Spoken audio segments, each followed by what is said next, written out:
Hello. Hello.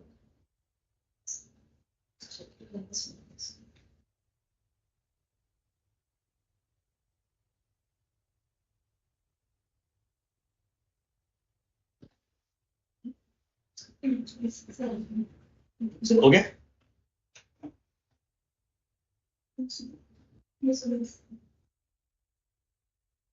Full screen कर लीजिए तो दिख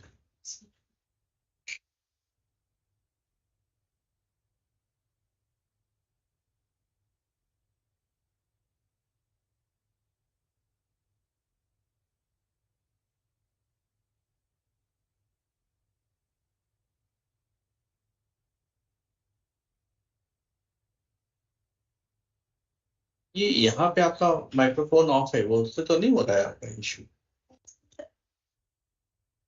आ रहा है?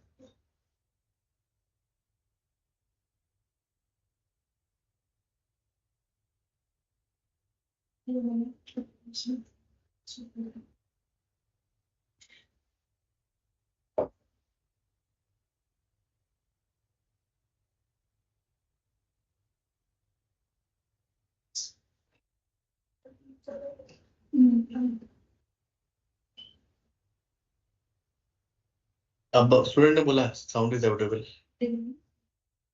अभी वो स्क्रीन फुल कर देंगे।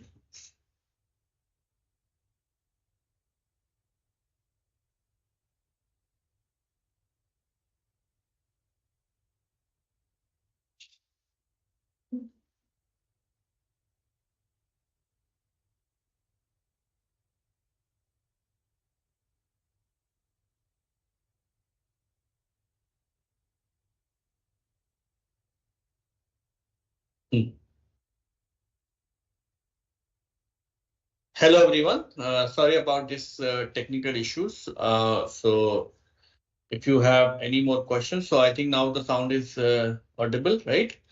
And if you have any questions, please put your questions so that I'll be happy to address.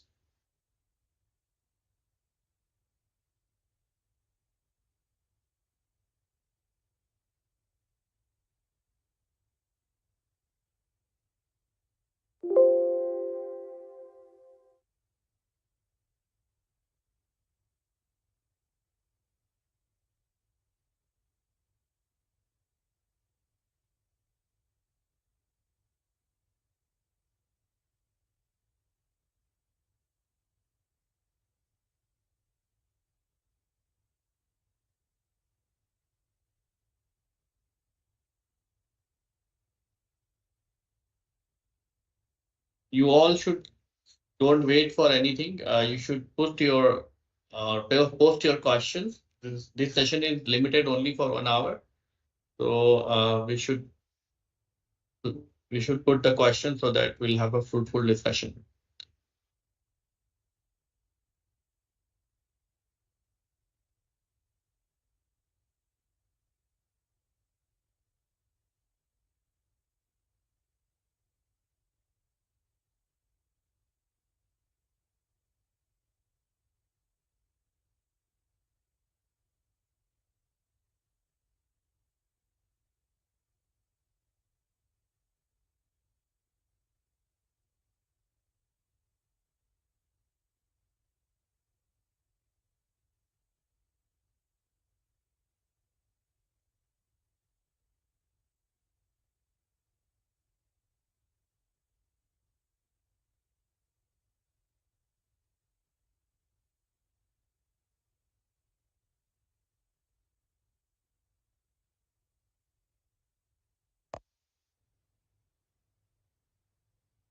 Chandu is asking the feature that allow for easy recognition of transformed cells in a post. Okay, so you have multiple features, like you have the antibiotic resistance. You have the antibiotic resistance, you have a blue-white screening, you have the complementations, you have the all those kind of methods or recognitions, and you can be able to use them for screening a transform cell in a host. Now, Chandrima is asking what is the difference between genome and genomic library. So I think you asked the same question in the discussion forum also, and the student have answered it. But genome is a collection of genes, okay, where all the genes are attached to each other. So it is a full string actually, right? Similar, compared to that, genomic library is representation of each fragment. So each genomic library would be a library of transformed clones.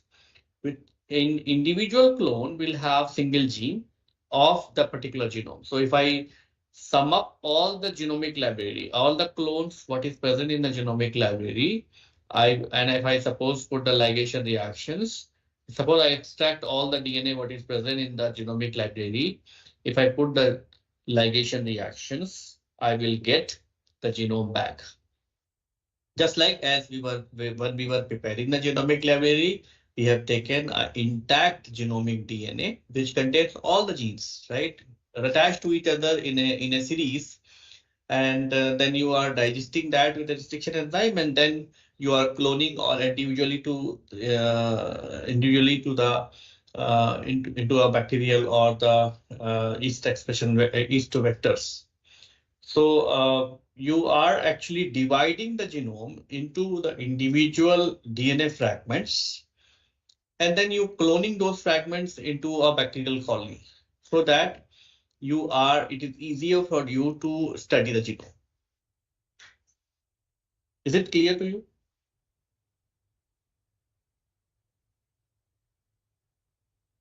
Okay, so Vishwajit is asking about final year questions. So final exam would be a MCQ where you similar to just what we are giving you in the assignments. The level could be a little more on a higher side, and it may have the question from the assignments. It may have the questions from the theory content, and it may have the questions from the experiments what we have shown you in the form of demo. So it is always advisable that you should go through the content very meticulously so that it will be easier for you to uh, to answer the maximum number of questions. Remember that there will be some additional questions which would be based on which will be like theory-based questions or experiment-based questions where we would like to test how much you understand the topic. So those questions, answering those questions require not only the theory or the understanding, but also how you can be able to connect one dot to another dot. So those kind of analytical questions also would be there. Then Chandu is also asking what type of vector you can you use to insert the larger fragments. So you can use the different types of vectors. You can use the bacterial artificial chromosomes, or you can use the yeast artificial chromosomes. Both of these are actually can take up the very large fragments. So you can actually put like approximately 500 kilobase pair fragment of DNA into a yeast artificial chromosome, whereas the back can take somewhere around 100 kb. So that these are the two vectors which can actually take up the large size DNA, and that's why these are the vectors which are being used very essentially to prepare the genomic library for the organisms where the genome is very big. For example, human genome or mouse genome or those kind of things.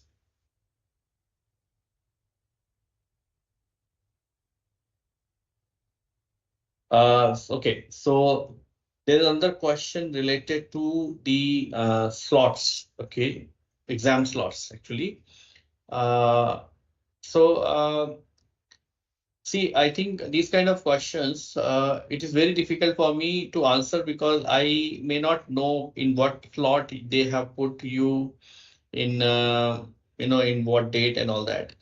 Ideally, you will have the morning slot and afternoon slot. So probably if you have taken the two courses, they will not put you in the same date and same slot.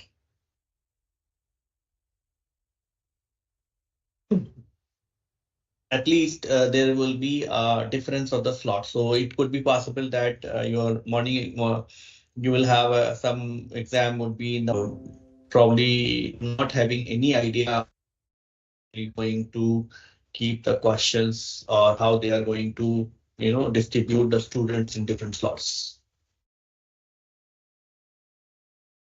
Link, or you can have the link. Okay, let me explain you this with the help of the stuff, the some PowerPoint slide. Okay, so I'll be sharing my screen so that it will be easier for you to follow.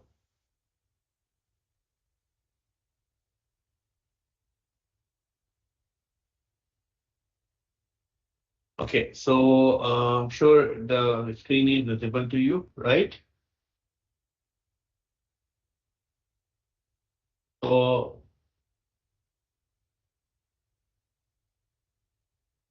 what we have is this, right?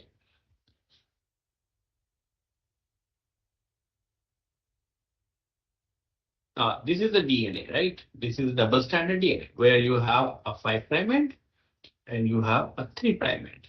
So this is a 3' end and this is a 5' end. Now, what is mean by the nick is, and how you know that how the nucleotides are attached to each other, right? This is the structure of a nucleotide. For example, this is a adenine, right? So this is going to be like this. And here you have the OH. So this is your 3' OH, and this is your 5' phosphate. Okay. Now to this, the 5' OH, 5' phosphate will be attached, right? So this is the way it is actually going to be attached, right? And that's how you just keep going like that. This means at 5' you have actually a phosphate, and at 3' you are actually having an OH. Okay. Now, what is mean by break this bond? Okay, so if I break this bond, I'll be actually creating a nick.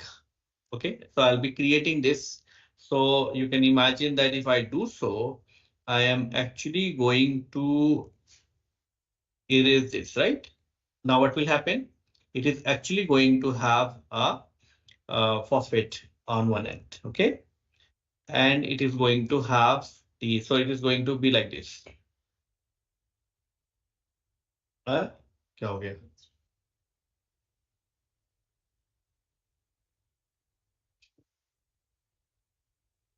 Now,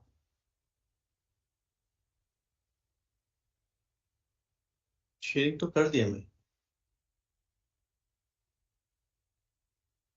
Wait, I'll do it again. Okay, I'll do the sharing screen. Okay, sharing ना? हाँ, that is what I'll do. नहीं दिखा रहा है अभी तो. हाँ? Okay, so sorry about this delay. Okay, so you have a DNA. Here you have a 5' end. You have a 3' end.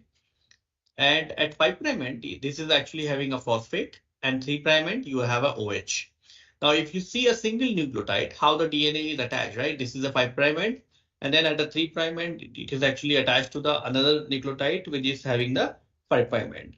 Now, what is mean by the nick is that when you nick with the nick, it is you are going to break this bond, which means you are actually going to create a gap between this DNA. Okay, so you're actually going to, okay, and as a result of this gap, you will be able to generate a nick. So at nick, what will be happening at nick is that it is actually going to have a phosphate on one end, and it is going to have a, but there will generate the nick on both the strand. Then the DNA is actually going to be broken like this. So DNA is going to be broken like this. It is going to be at this end nick. Then it is going to have this nick. So it is actually going to generate a nick like this. Same is true for the other strand also. It is going to be strand like this. So at this point, you are actually going to have a OH on this side and going to have a phosphate on this side, just like this. Okay. And on this side, you're going to have a phosphate on this side and OH on this side. So it means you are actually breaking the phosphodiester linkage between the two nucleotide. And that's why it will be still be connected. It will be still be connected from other parts of the DNA, but only at this particular juncture, the phosphodiester linkage between the phosphate and the OH is going to be broken. So if you generate such kind of nick in both the strands, then the strands are going to be fall apart. I hope it is clear to you, right? Now,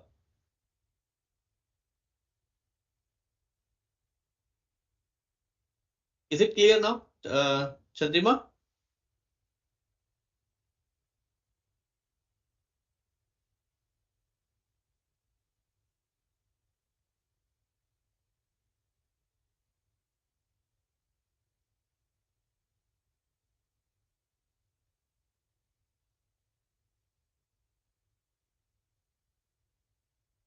Okay, let me go to the next problem. That is what it is. She is asking about what is mean by homopolymer tailing. So homopolymer tailing is a method through which you can be able to convert the messenger RNA into a corresponding cDNA, right?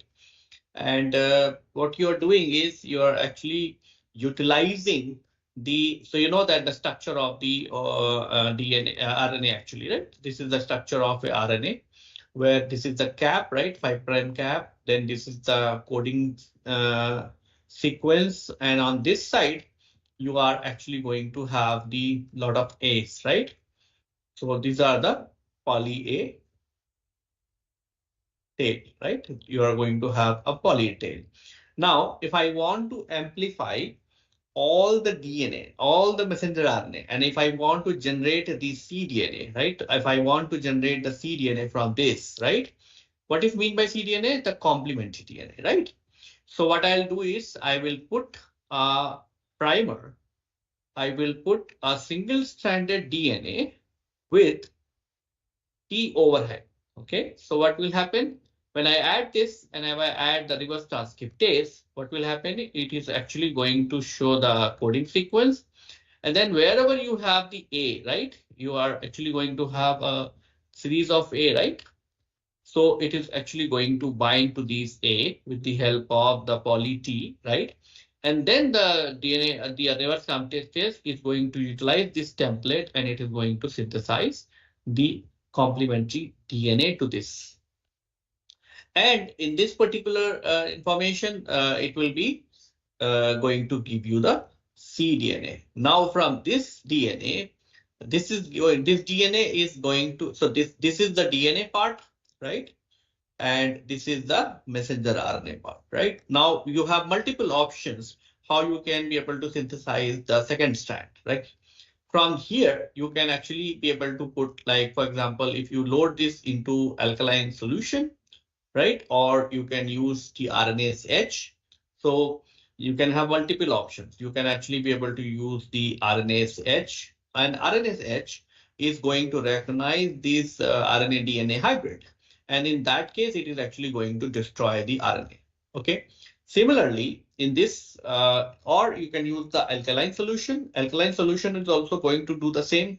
It is actually going to destroy the RNA. So ultimately, what you are going to get is you are going to get this, right? You are going to have, and you are going to get this, which is a single-stranded DNA. Now from here, you can be able to amplify the other strand with the help of the sequence-specific primers, right?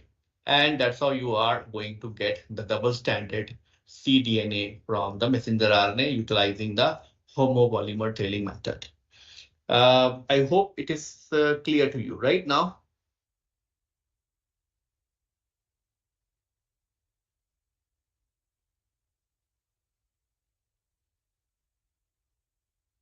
Okay, let's move on to the next question. So the next question is, sir, if DNA is tagged GFP, how DNA will it follow transcription process? Okay, so if the DNA is tagged with GFP, so if you are actually tagging the DNA with GFP, uh, it depends where you are tagging the DNA. For example, this is the DNA, right? And it has all the nucleotides which are varying hydrogen bonding, right? Now, if I am tagging this GFP, where you want to tag the GFP? For example, if I tag the GFP here, right? With probably it will not interfere into the transcription, or it will not interfere in any of the application because it is outside the action, right? This means this is the sequence, right? I am utilizing and it is outside this sequence. But if I am putting the GFP, for example, here, right? If I am putting a GFP here, then it will definitely going to hurdle, or it is actually going to stop the growth of RNA polymerase to generate, to give you the RNA. And that's how it is actually going to give you the truncated tRNA, truncated messenger RNAs, and that's how the truncated proteins.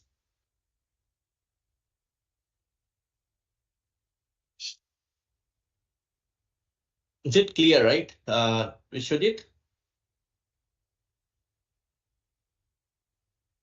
So the location of the GFP tagging is actually going to decide whether it is going to have a severe effect on to the transcription or all the downstream processes. Chandrima is asking, good. Okay, Chandrima is asking what is non-cutting recession enzymes. So non-cutting recession enzymes are the recession enzymes which are going to, so non-cutting recession enzymes are the recession enzyme which are going to create the nicks in the DNA. Okay, so nicks in DNA. So they are actually going to cause the single nick. For example, you have a DNA, right? So it's going to only going to create the nick. And you know the advantage of nick. Right? If you have a nick here, and if you suppose put the DNA polymerase here, right? Then the DNA polymerase is actually going to synthesize the new strand, removing this strand. Okay, removing this strand. So because of sometimes what happens is that this strand, the parent strand is having the mutations. For example, if you have parent strand which has a mutation, right? Then what you do is you generate the nick and then you ask the system to do the replication. So when it will do the replication, it is actually going to utilize the information of the nucleotide what is present on the this template. And that's how it is actually going to synthesize the new strand and taking care of the mutations. So these kind of non-cutting decision enzyme, decision nucleases are being used in many type of genome editing applications, or they are being having a significant role in terms of the DNA damage or breaks study actually.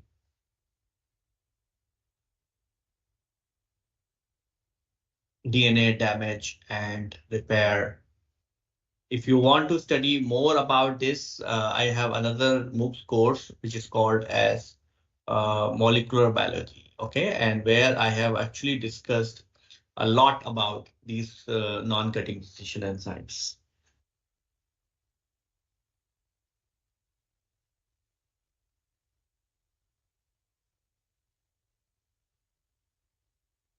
Now, he's asking about what is how you are going to screening with the enzymatic method. So, screening by the enzymatic method is, I'm sure you are talking about the genomic library or cDNA library, right? So, enzyme is is processing the substrate, right? And it is giving you the product. Now, this product can be a colored compound, right? It can be a colored compound. So if you have a genomic library, for example, if you have a genomic library with all the clones, right? Now what you can do is you can actually be able to make a replica plate with the similar kind of pattern, right? And what you can do is you can treat this with the help of, so that all the enzymes are going to be come out, right, from the cell. And then you treat this with the substrate. So if you treat this, or if you treat this with the substrate, substrate is going to be get product converted into product, and the product is going to show you the color, right? So for example, if one of these colony is having the color, right? So if it is showing color, right? For example, this one is showing me the color. That means this particular colony, which is actually this colony, is actually the clone of my interest, and I can be able to get out this. Okay. Same is the same could be the mechanism even when you are doing utilizing the enzyme screening in the case of other cases also.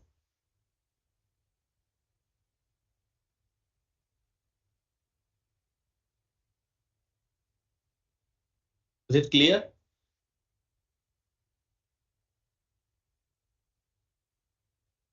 Vishwajit, your question is not complete. But in case of UAS GAL4 system, so I cannot make out of this. Can you elaborate what you want to ask actually?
Do you have any more questions?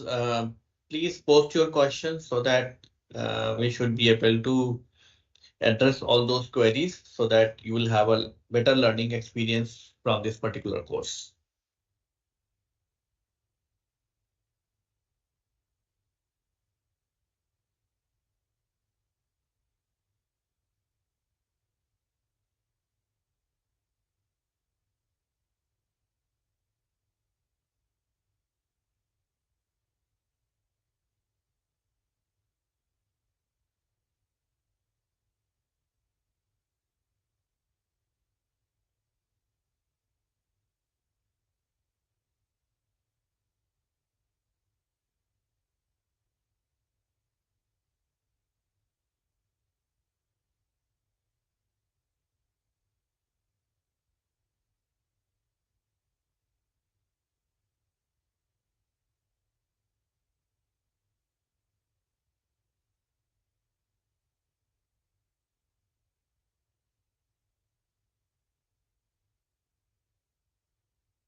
Okay, so Chandrima is asking why phenol chloroform is used to extract DNA.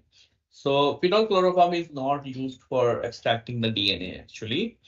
Phenol chloroform is used for extracting the protein and the lipid from the DNA. So phenol is actually a phenol or chloroform, both are being used to denature the protein as well as the lipid. You know that the lipid is hydrophobic in nature, chloroform is hydrophobic in nature. So when you are present, when you have the protein, right? When you have the DNA, which is present in the aqueous solution, and it also present along with the protein. So when you add the phenol is actually denaturating the protein, and that's how the protein is also coming into the organic phase. And as a result of this, when you are treating a complex mixture which contains the DNA as well as the protein and lipid with the phenol chloroform mixture, the phenol chloroform is denaturating the protein and as well as the dissolving the lipids into their own phase. And at the end, the phenol and the chloroform phase is going to contain all the protein and as well as the lipids. And that's how you are actually going to have the pure DNA into the aqueous phase, and protein and as well as lipid would be in the organic phase. Then what you can do is you just collect the DNA from there, and then you precipitate the DNA with the help of the 100% ethanol. So phenol chloroform method is being used for removing the protein and as well as the lipid from the complex mixture, not for extracting the DNA.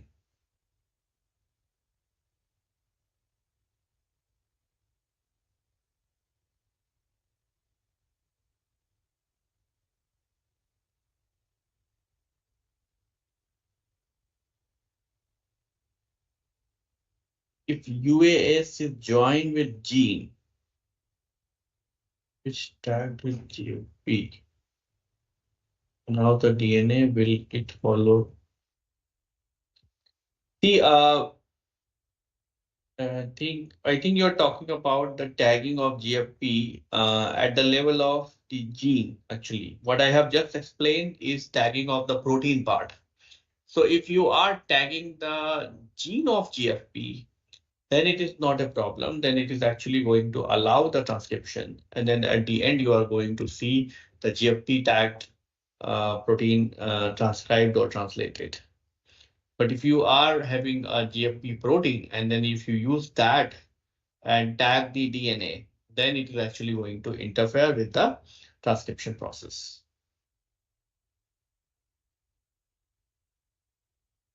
Is it clear, or you want to ask something else?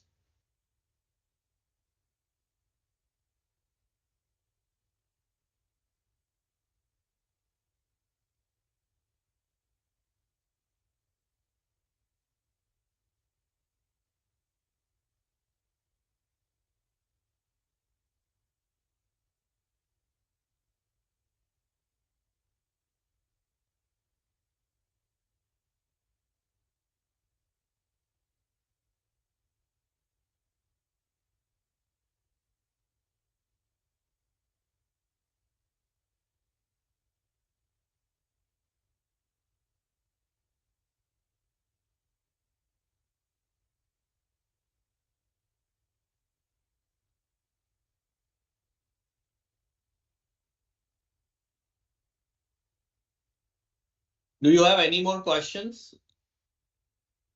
If you have any more question, please write your questions as quickly as possible so that we'll have enough time to answer. We have only very limited time.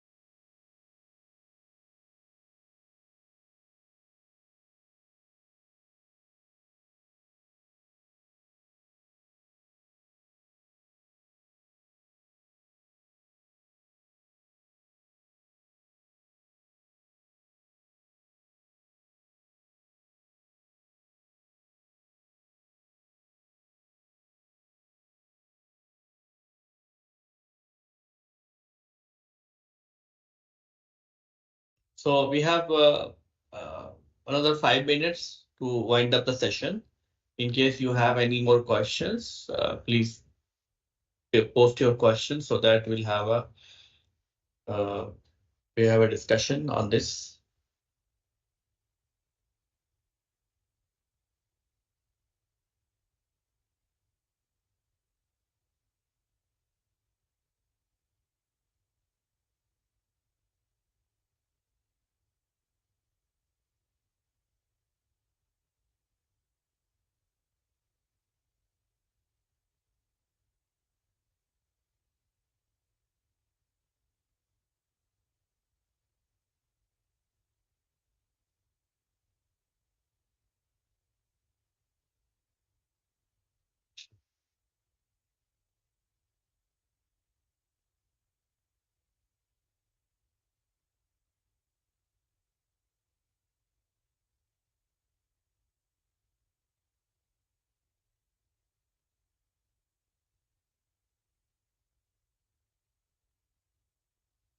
I think you don't have any more questions. So since you don't have any more questions, I think we would like to wind up this particular session. If you have any more questions, you can post your questions into the discussion forum, and me and my TA team will be happy to answer. So with this, I would like to conclude today's live session. In our subsequent live session, you can be able to get a more chance to interact with me, and you can ask many more questions. So till then, I hope you will enjoy learning this particular course. And if you have any queries, keep posting the queries into the discussion forum, and I'll be happy to answer. Thank you.